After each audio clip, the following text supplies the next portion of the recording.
Hello friends, नमस्कार। आप सब कैसे हैं? तो आई होप आप सब अच्छे होंगे। गुड मॉर्निंग सभी को, आई लव यू। तो फ्रेंड्स, आज हम आपके लिए एक नया वीडियो लेके आ रहे हैं जो कि हमारा बायोलॉजी का सेकंड लेसन है। क्या है हमारा? रेस्पायरेशन।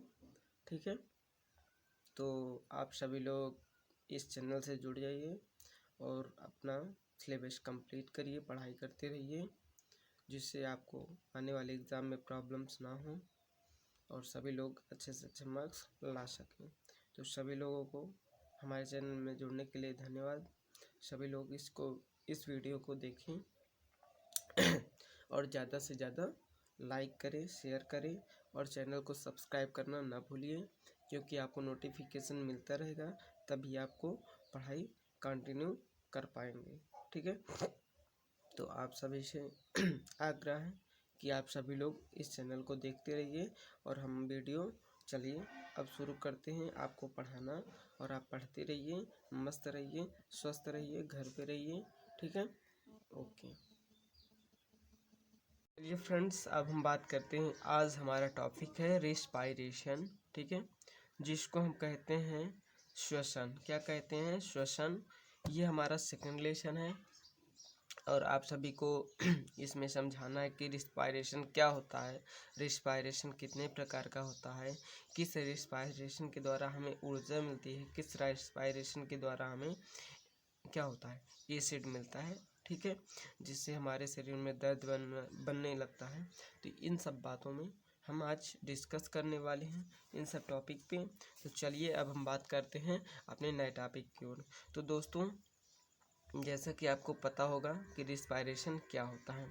तो रिस्पायरेशन वह प्रक्रिया होती है, ठीक है, रिस्पायरेशन वह प्रक्रिया होती है जिसमें क्या होता है, ऑक्सीजन का मतलब गैसों का आदान प्रदान होता है। क्या होता है?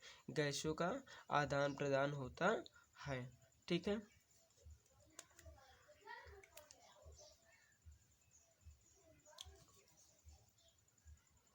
रिस्पायरेशन वह प्रक्रिया, दोस्तों आप लिखना शुरू कर दीजिएगा। ठीक है,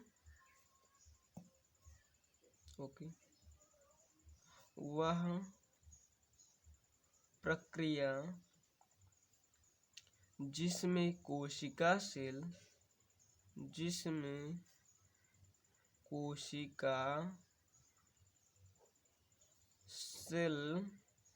ठीक है, जिसको सेल कहते हैं, कोशिका को क्या कहते हैं? सेल में कार्बनिक का ऑक्सीकरण, कार्बनिक पदार्थों का कोशिका में कार्बनिक, ठीक है, पदार्थों का ऑक्सीकरण होना। ठीक है, ऑक्सीकरण होता है श्वसन कहलाती है। क्या कहलाती दोस्तों? श्वसन कहलाती है। एक बात और ध्यान रखना, मैं आप सभी को एकदम सिंपल ट्रिक में समझाऊंगा, समझना बात को। ठीक है, बात को समझना। वह प्रक्रिया जिसमें कोशिका में कार्बनिक पदार्थों का ऑक्सीकरण होता है, यानी कोशिका के अंदर जो हमारे खनिज पदार्थ हैं उनका क्या होता है, टूट करके हमें ऊर्जा प्राप्त होती है। उसी को क्या कहते हैं? रिस्पायरेशन कहते हैं। क्या कहते हैं? रिस्पायरेशन कहते हैं। चलिए, इस क्रिया में कार्बन डाइऑक्साइड तथा ऊर्जा मुक्त होती है। क्या होती है? जब दोस्तों ऑक्सीकरण होगा तो उसमें से हमें क्या होती है? कार्बन डाइऑक्साइड और ऊर्जा मिलती है। ठीक है, चलिए, इस प्रक्रिया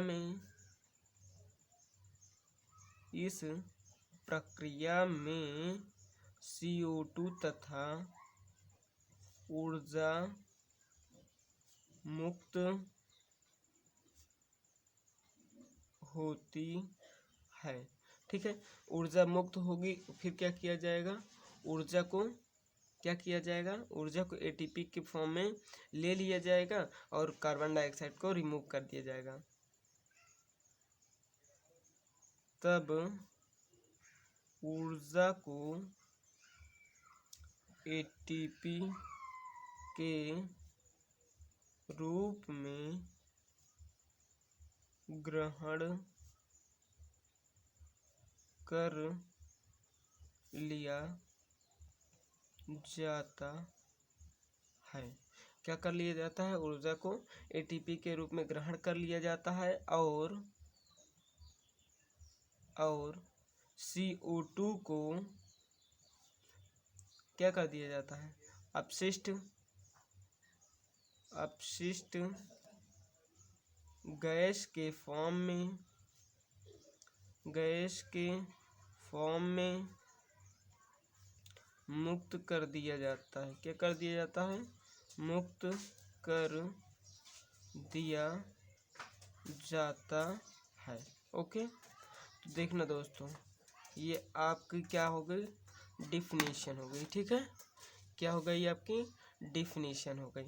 अब आपको इसमें समझना क्या है कि जो हमारी रिस्पायरेशन होता है, किसी में क्या होता है एंजाइम कार्य करते हैं, किसी में क्या होता है ऑक्सीजन कार्य करता है। ठीक है, तो ऑक्सीजन जिसमें कार्य करेगा वो क्या होगा? उससे हमें ऊर्जा प्राप्त होगी। जिसमें एंजाइम कार्य करेगा उसमें हमें क्या प्राप्त होता है? लैक्टिक एसिड प्राप्त होता है। ठीक है, तो चलिए एक नोट पॉइंट डाल लीजिए,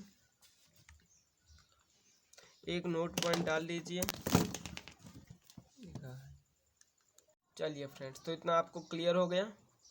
चलिए अब हम बात करते हैं मेरे फ्रेंड्स, मेरे दोस्तों, मेरे बच्चों, कि जो हमारे श्वसन में जीवित कोशिकाओं में होने वाली उन सभी एंजाइमी अभिक्रियाएं होती हैं। ठीक है, देखो क्या होता है श्वसन में यदि क्या होता है? ऑक्सीकरण। ठीक है, ऑक्सीकरण, यदि श्वसन में ऑक्सीकरण होता है तो हमें ऊर्जा प्राप्त होती है। ठीक है, ऊर्जा प्राप्त होती है। ठीक है दोस्तों, मेरे प्यारे दोस्तों, अब देखना।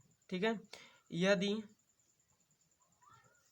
जब हम ऑक्सीकरण करते हैं तो ऊर्जा प्राप्त होती है। यदि हम एंजाइम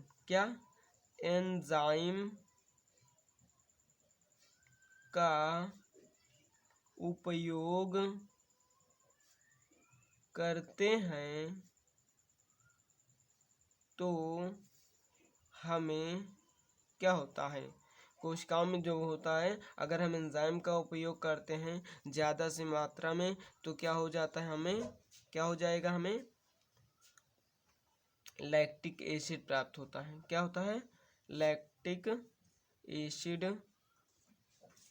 प्राप्त होता है।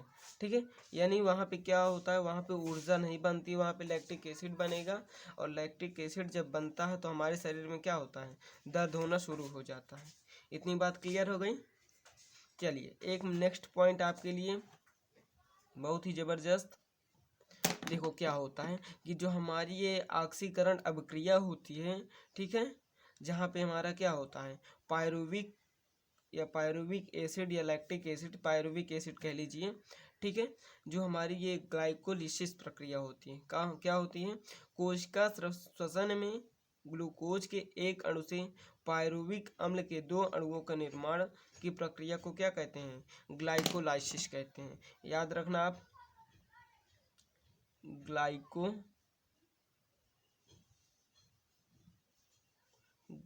ग्लाइकोलाइसिस। ठीक है, लाइसिस।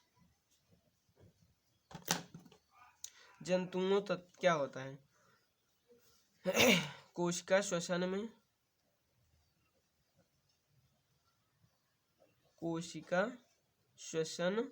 में, ठीक है, एक अणु से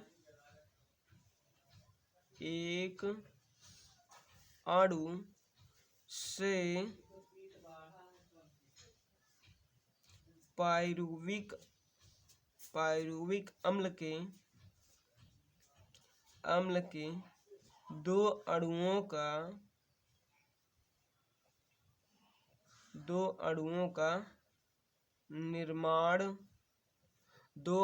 का निर्माण आपको क्लियर दिख रहा है?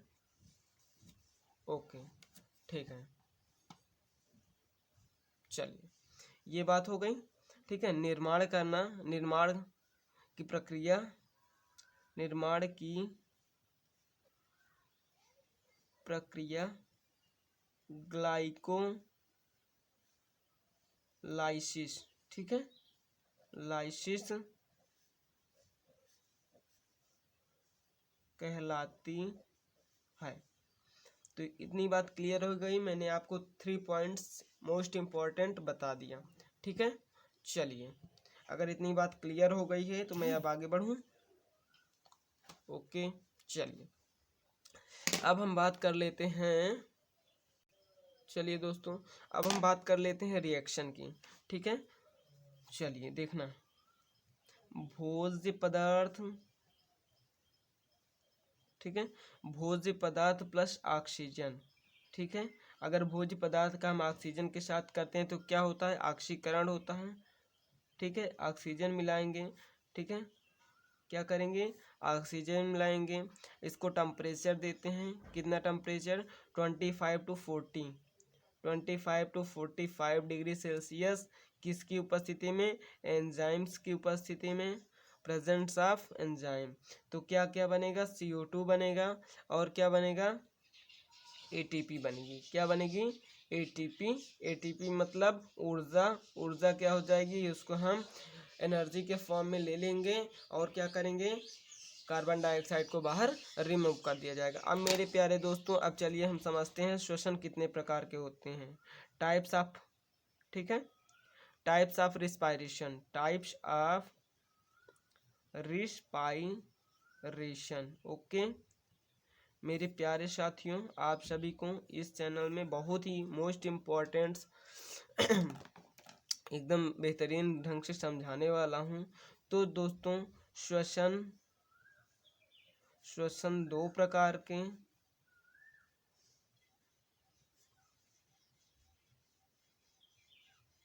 होते हैं। ठीक है, श्वसन कितने प्रकार के होते हैं? 2 प्रकार के होते हैं। पहला ऑक्सी श्वसन, ऑक्सी श्वसन, ठीक है।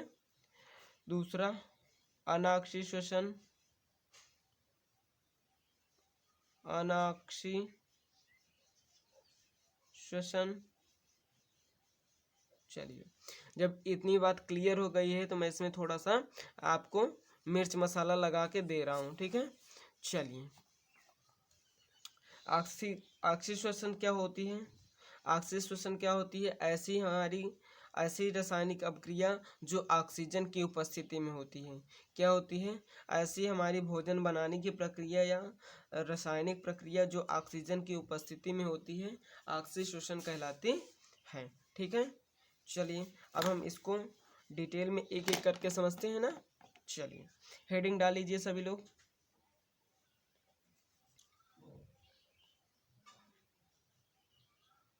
ऑक्सी श्वसन, ठीक है। ऑक्सी श्वसन क्या होता है?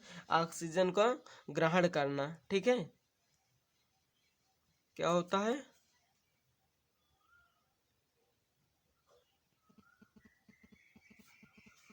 चलिए देखिए, यहाँ पे ये होता है कि यह प्रक्रिया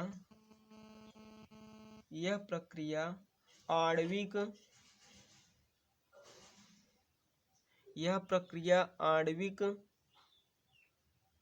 ऑक्सीजन की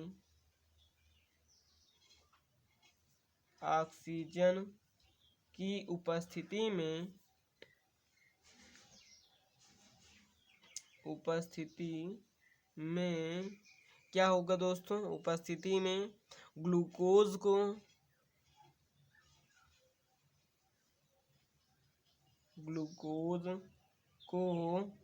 पूर्णतया क्या कर दें? ऑक्सीकृत कर दें। पूर्णतया ऑक्सीकृत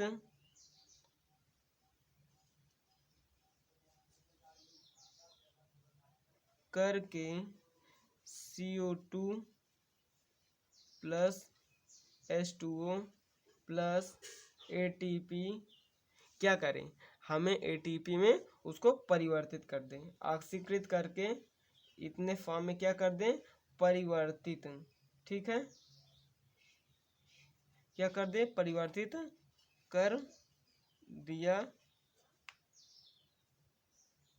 जाता है। ओके, इतनी बात क्लियर हो गई, दिख रहा है, चलिए ये दिख रहा है आपको, ठीक है, इतनी बात क्लियर हो गई। चलिए अब हम आगे बढ़ते हैं, अब हम आपको फिर से समझाते हैं। 6CO2 plus 12H2O6 plus oxygen की उपस्थिति में, जब हम ऑक्सीजन और एंजाइम की उपस्थिति में हम room temperature 25 to 45 degree Celsius में जब ऑक्सीकृत करवाते हैं ग्लूकोज को, तो हमें कार्बन डाइऑक्साइड और एनर्जी मुक्त होती है, एनर्जी प्राप्त होती है। इतनी बात क्लियर हो गई। अब दोस्तों हम सेकेंड टाइप्स के रेस्पिरेशन की बात करेंगे। ठीक है, अनाक्षी श्वसन, अनाक्षी श्वसन, ठीक है। चलिए अनाक्षी श्वसन की आप लोग भी हेडिंग डाल लीजिए, जिसे एनारोबिक रेस्पिरेशन कहते हैं। ठीक है, इसमें क्या होता है, ऐसी अभिक्रिया, ठीक है, ऐसा श्वसन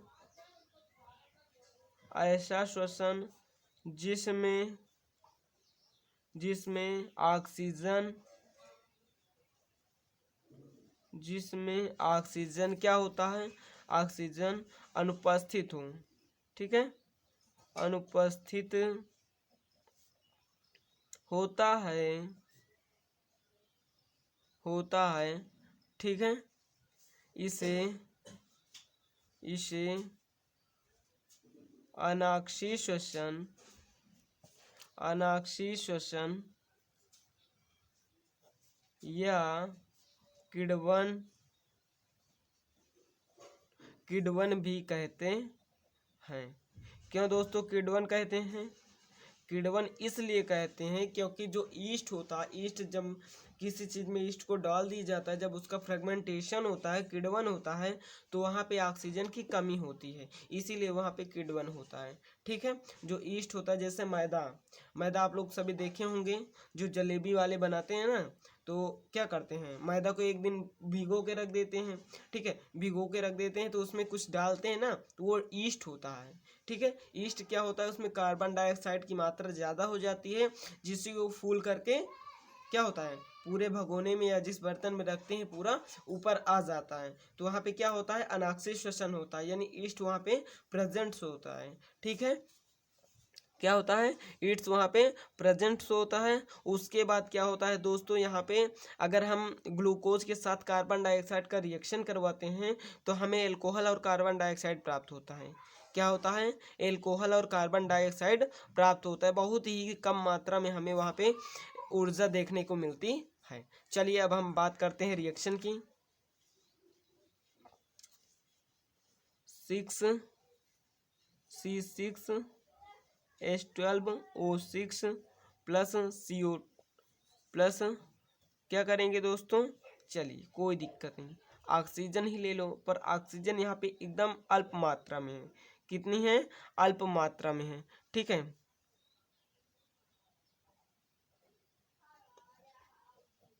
ये क्या है, ग्लूकोज है। ठीक है, जब हम इसका रिएक्शन करवाएंगे मेरे प्यारे बच्चों, अनाक्षी ठीक है, अनाक्षी श्वसन से, तो क्या होगा, यहाँ पे 2C2H5 और OH क्या हो जाएगा, C2H5OH और क्या हो जाएगा, प्लस क्या हो जाएगा, 2CO2 का निर्माण होगा। ये हमारी क्या है, कार्बन डाइऑक्साइड है, और ये क्या है, एल्कोहल है। क्या है, एल्कोहल है। ठीक है, क्या हो जाएगा, एल्कोहल का निर्माण हो जाएगा, और हमें ऊर्जा कितनी प्राप्त होगी दोस्तों, तो ऊर्जा हमें यहाँ पे 27 किलो कैलोरी प्राप्त होती है। ठीक है, 27 किलो कैलोरी ऊर्जा प्राप्त होती है। इतनी बात समझ में आ गई, आ गई कि नहीं आ गई, आ गई होगी। चलिए अब हम एक मोस्ट इम्पॉर्टेंट टॉपिक समझते हैं। ठीक है, सभी लोग स्टार लगा लीजिए। ईस्ट तथा जीवाणुओं में कोशिका द्रव्य से बाहर होने वाले अवायवीय ऑक्सीकरण को किण्वन कहते हैं। ठीक है, क्या कहते हैं? किण्वन कहते हैं। चलिए समझना दोस्तों, ईस्ट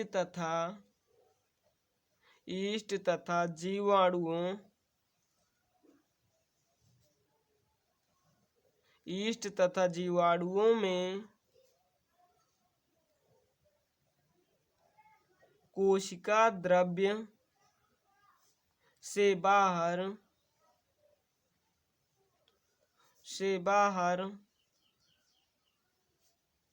होने वाले अवायवीय ऑक्सीकरण जिसमें क्या हो? ऑक्सीजन अनुपस्थित हो। ठीक है, ऑक्सीकरण को क्या कहते हैं?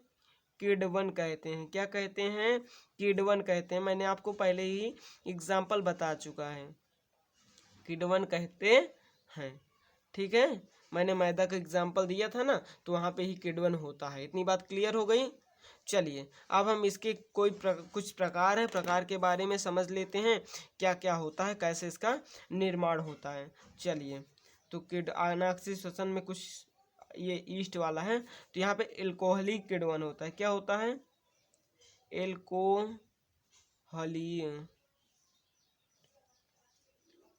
एल्कोहलिक किण्वन।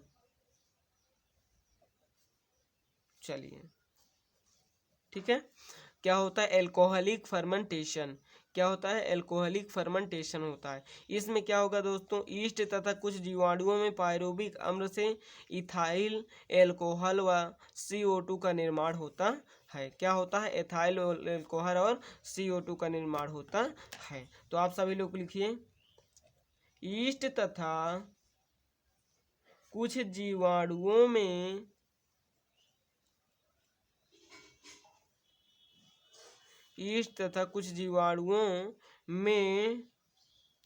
पायरुविक अम्ल से क्या होगा? Ethyl alcohol. ठीक है, एथाइल एल्कोहल का निर्माण होता है। मेरे प्यारे बच्चों, आप सभी लोग इसका आराम से स्क्रीनशॉट ले लीजिए, कोई दिक्कत नहीं है। और सभी लोग नोट्स बनाते रहिए, पढ़ते रहिए, घर पे रहिए बट। ठीक है, चलिए अब हम बात करते हैं, इसके कुछ एग्जाम्पल्स हैं जिसके माध्यम से आपको समझा सकें। तो चलिए लिखिए, CH3COCOOH। ठीक है, ये क्या हो जाएगा? ये हमारा ईस्ट से क्या करेगा? पायरुविक अम्ल की उपस्थिति में पायरुविक अम्ल, ठीक है, पायरुविक अम्ल का क्या कर देंगे? डिहाइड्रोजिनेट कर देंगे। क्या कर देंगे? डिहाइड्रोजिनेज। क्या हो जाएगा? डिहाइड्रोजिनेज हो जाएगा। तो क्या बनेगा? CH3CHO और क्या बन जाएगा?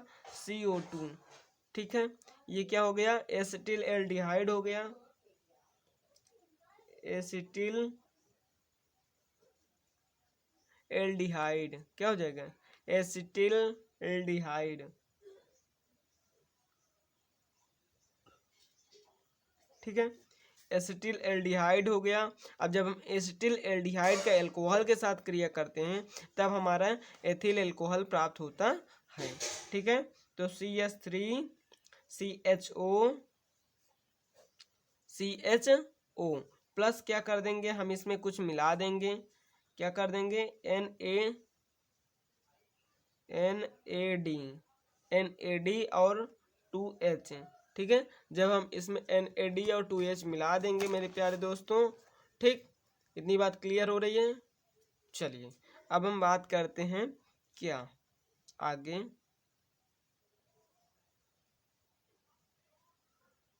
एल्कोहल की। ठीक है, जब एल्कोहल का हम यहाँ पे डिहाइड्रोजिनेट करवा देंगे तो हमारा क्या बन जाएगा, एथाइल एल्कोहल। एथाइल एल्कोहल का फार्मूला क्या होता है, C2H2OH। और क्या हो जाएगा दोस्तों, NAD+। NAD+ समझना क्या होता है, NAD+ एकदम नाम मात्र की ऊर्जा होती है। क्या होती है, नाम मात्र की ऊर्जा होती है। ठीक है, जिसका हम उपयोग नहीं कर सकते हैं, और सीधा सीधा हमें यहाँ पे क्या मिलेगा, दारू पीने को मिलेगा। ठीक है, यानी एथाइल एल्कोहल, इसको पिया नहीं जाता है। ठीक है, इसको सिर्फ यूज किया जाता है लैब में। इतनी बात क्लियर हो गई। ठीक है, चलिए आगे चलते हैं। चलिए दोस्तों, अब हम बात करते हैं लैक्टिक अम्ल किण्वन की। ठीक है, लैक्टिक अम्ल में क्या होता है, जो हमारा लैक्टिक एसिड होता है। लैक्टिक एसिड जब हमारे शरीर में अधिक मात्रा में हो जाता है ऑक्सीजन की कमी के कारण, तो हमारे शरीर में दर्द उत्पन्न हो जाता है। ठीक है, क्या हो जाता है, दर्द उत्पन्न हो जाता है। चलिए अब हम बात करते हैं लैक्टिक अम्ल की। ठीक है, तो दूध में उपस्थित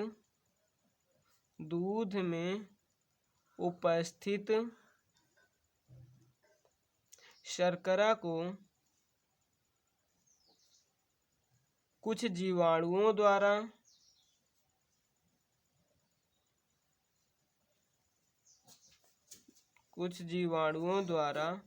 ठीक है, क्या कर दिया जाता है, लैक्टिक एसिड में परिवर्तित कर दिया जाता है। ठीक है, लैक्टिक एसिड में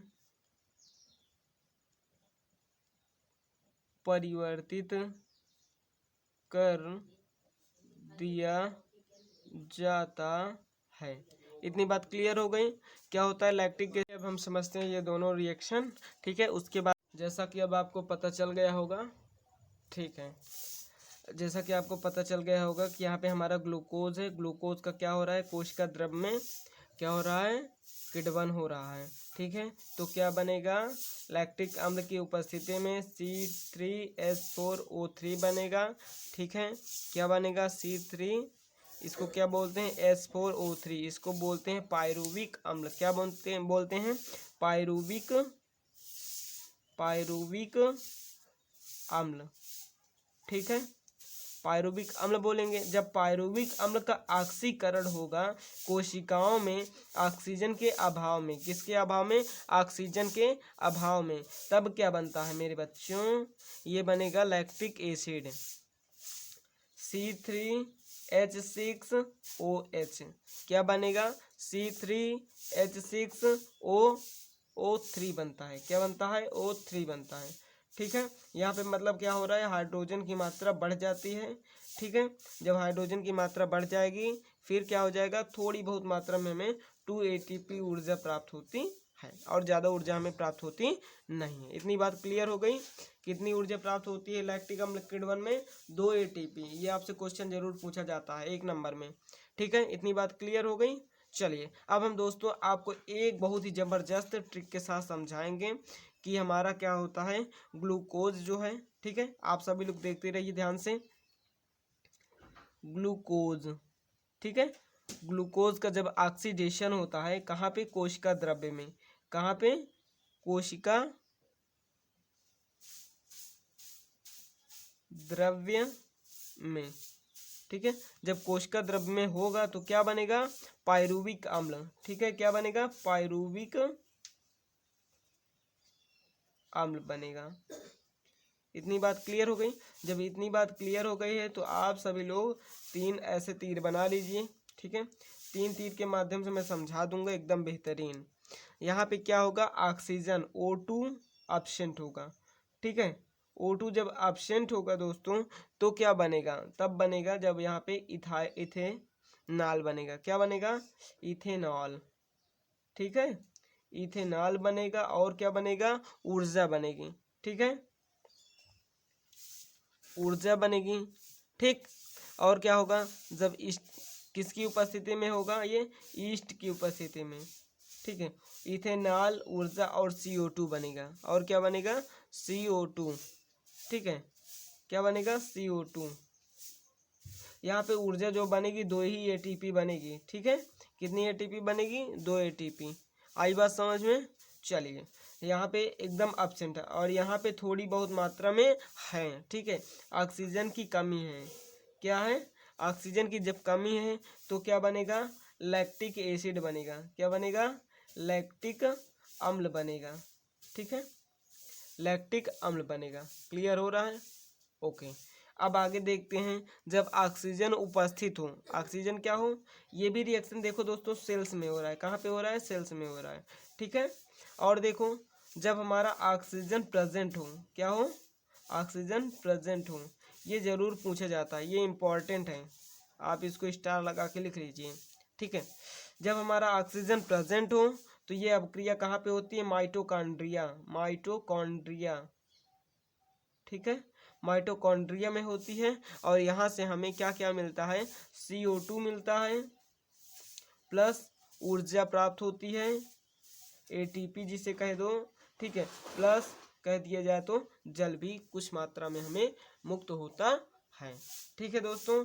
तो यहाँ पे क्या होगा? ऑक्सीजन को हम बाहर निकाल देंगे और इसको भी बाहर निकाल देंगे और ऊर्जा जो है वो ग्रहण कर लेंगे, अपने अंदर स्टोर कर लेंगे। तो इतनी बात क्लियर हो गई।